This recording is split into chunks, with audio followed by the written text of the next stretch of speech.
conflictos en el mundo de hoy son tan numerosos, hermanos, que es difícil que nosotros los católicos estemos prestando atención, ¿no? Ciertamente el conflicto en Gaza, en Tierra Santa, en el Líbano, donde están nuestros hermanos católicos maronitas, merecen nuestra atención, pero es muy importante que prestemos la atención en lo que está aconteciendo en este momento en Siria. Y existen muchas razones para no prestar atención, entre comillas, y es porque la guerra en Siria o el conflicto interno en Siria tiene ya mucho tiempo. Básicamente desde la época del presidente Obama hubo un levantamiento contra un dictador que como dictador es muy poco popular, Bashar el-Assad. Y el-Assad es un dictador bastante duro, bastante violento, y sin embargo, hay que reconocer que no es una novedad. Desde que Siria se independiza de Inglaterra,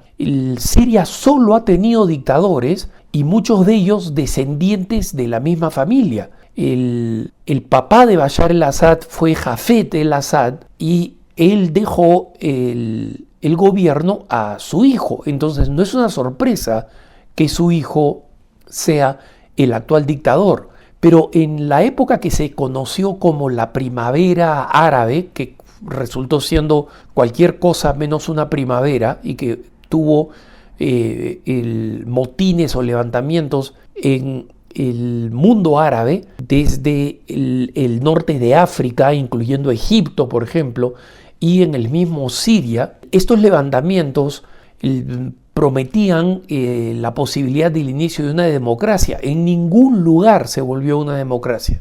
Y el conflicto interno, la guerra civil interna en Siria, se vio complicada con la invasión del Estado Islámico, que tomó buena parte de las llanuras del Nínive en Irak y luego en Siria. De hecho, la última capital del Estado Islámico estaba en Siria, en una ciudad que se llama Raqqa. Después de la derrota del Estado Islámico gracias a fuerzas occidentales, la popularidad de Bashar el-Assad no ha aumentado y la tensión interna en el país ha sido muy grande. Y aquí es donde entra probablemente la segunda ciudad más importante de Siria después de la capital, y es la ciudad de Alepo.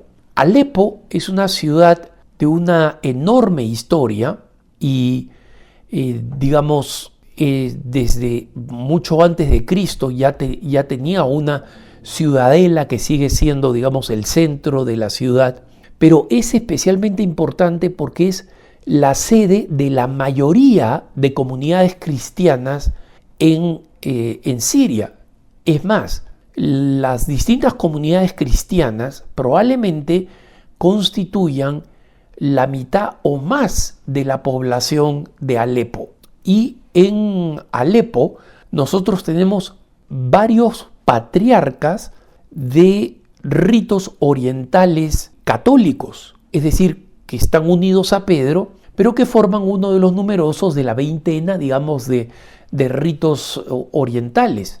Están los católicos maronitas, por ejemplo, que son originalmente del Líbano, pero también tienen un patriarca ahí. Están hay un patriarca caldeo, hay un patriarca melquita, y además existen varias autoridades ortodoxas que no están unidas entre sí, pero que también forman parte de la gran comunidad cristiana y que fueron los primeros en verse afectados con la invasión del Estado Islámico, asesinados masivamente. Y porque es una ciudad donde los cristianos tienen una gran influencia, otras minorías no cristianas, usualmente perseguidas por los musulmanes, como los drusos o los yazidis, por ejemplo, han terminado viviendo también en Alepo gracias al clima de paz que ha generado la presencia, este gran número de cristianos en Alepo. Y recientemente, lamentablemente, muchas instituciones occidentales y muchos medios de comunicación celebraron el hecho de que un grupo islámico, el sunita, de pronto tomara, invadiera Alepo y tomara Alepo quitándoselo al control de Bashar el-Assad, que es, digamos, el malo de la película y en muchas razones y en muchas circunstancias lo es.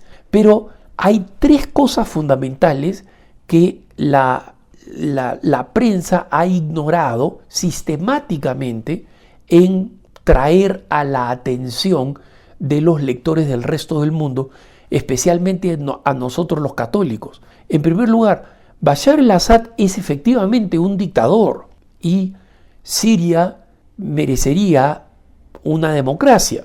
Pero Bashar el-Assad es también el que ha mantenido un enorme status quo, es decir, un estado de la situación donde la minoría chiita musulmana, la mayoría sunita y las comunidades cristianas, las comunidades drusas, etcétera, han convivido protegidas por Bashar el-Assad. Y no porque Bashar el-Assad sea un pan de Dios o una perita en dulce, es porque él se ha dado cuenta que con todas estas diferencias y todos estos grupos, la mejor manera es mantener, digamos así, un puño de hierro impidiendo que estas distintas facciones entren en conflicto. Y si es que estas facciones entraran en conflicto, les aseguro, hermanos, que junto con los yazidi y los drusos, los cristianos serían los primeros afectados y asesinados brutalmente, como han sido en cualquier lugar donde ingresó el Estado Islámico. Y resulta que esta nueva fuerza que los medios de comunicación han estado llamando simplemente como rebeldes, entre comillas, son básicamente inspirados por este fanatismo musulmán del Estado Islámico. Y en consecuencia, su ingreso a Alepo es todavía incierto, cuánto han logrado de terreno, cuánto control han logrado, etc. Pero lo cierto es que han tomado, por ejemplo, el aeropuerto, han tomado algunas regiones donde viven algunas minorías cristianas. Es extremadamente peligroso. Eso es lo segundo que la prensa ha evitado señalar. Si ustedes ven, les llaman fuerzas musulmanas, fuerzas sunitas, rebeldes, etc. Pero no dicen que son unos fanáticos asesinos, masacradores de cualquiera que no participa de su propia interpretación del Islam salafita, como se le conoce a este Islam ultra extremo de Al-Qaeda, ¿no? ¿Se acuerdan ustedes de este grupo que fue responsable del 9/11 en los Estados Unidos y que también inspiran esta misma filosofía o teología, entre comillas, musulmana, si quieren llamarla, extrema, radical, yihadista, al Estado Islámico? Y lo tercero que se han olvidado de señalar es que estas fuerzas están controladas, manejadas, financiadas y dirigidas, si es que no militarmente apoyadas, que es muy probable, por Turquía. ¿Y por qué? Porque el presidente turco, que completamente desecularizó Turquía y lo convirtió en una nación musulmana de nuevo, es el presidente Recep Erdoğan. Es un presidente no solamente bastante radicalizado de parte del Islam, y no se muestra tan radical porque depende tremendamente de Occidente y por razones económicas desea, a pesar de ser un país del Asia Menor, desea ser incorporado y sigue aplicando a formar parte de la Unión Europea por razones puramente económicas. De hecho, forma parte de la OTAN, es decir, de la Organización del Tratado del Atlántico Norte, que es la organización que con Estados Unidos protege toda Europa frente a lo que antes era el riesgo de la Unión Soviética. Entonces, solamente por esas razones no son más fanáticos y más radicales de los que les gustaría ser. Pero Recep Erdoğan, el presidente turco, está convencido de que él es el Mahdi. Para los que no lo recuerdan o no lo saben, dentro de la tradición islámica, especialmente en la tradición sunita, es decir, de la corriente suní, no la chiita, que es la que es, digamos, dominante en Irán y en el sur de Irak, existe la promesa de un profeta que va a ser una especie de reencarnación, y digo especie porque el Islam no cree en la reencarnación, pero que va a ser un resurgimiento del profeta, y va a ser el nuevo profeta, el nuevo Mahoma, el nuevo Muhammad o Muhammad, como se le llama Mahoma en la lengua árabe, que va a unificar todo el mundo musulmán y lo va a poner nuevamente bajo un sultán,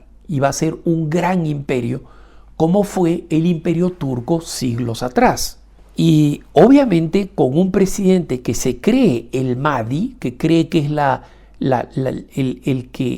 el profeta prometido por el Islam, obviamente está viendo la manera de ir conquistando a través de fuerzas que están bajo su responsabilidad y que puede financiar o que puede auspiciar o proteger el dominio del Medio Oriente, y paulatinamente desplazar ese dominio hacia el norte de África para unir a todo el Islam.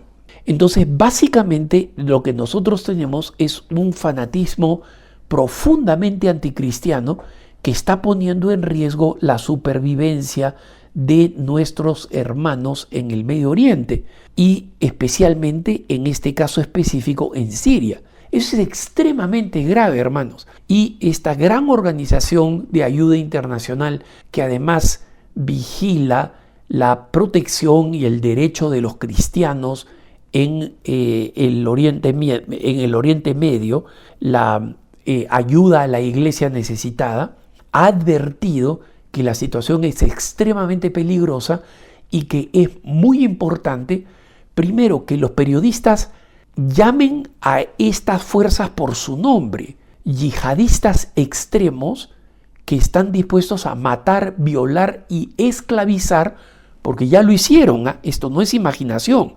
El Estado Islámico y Al-Qaeda lo hicieron a todas las minorías religiosas, especialmente las cristianas, que son las que más odian, y que tenemos que rezar constantemente, y tenemos que, además, los que vivimos en Estados Unidos, ejercer presión sobre esta administración que nunca protegió a los cristianos, lamentablemente, la administración saliente, pero también ejercer presión sobre la futura administración del presidente Trump, aunque esto podría ser demasiado tarde, porque Trump recién asume el gobierno el 20 de enero, y esto podría ser demasiado tarde para estos hermanos cristianos. Entonces, prestemos atención, hermanos, prestemos mucha atención.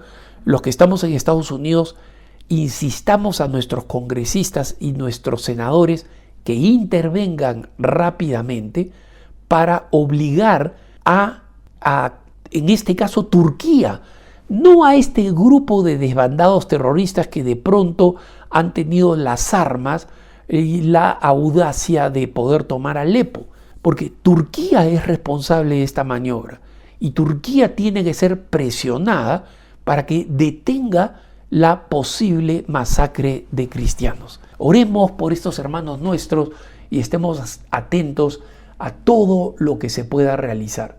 Que tengas un buen día.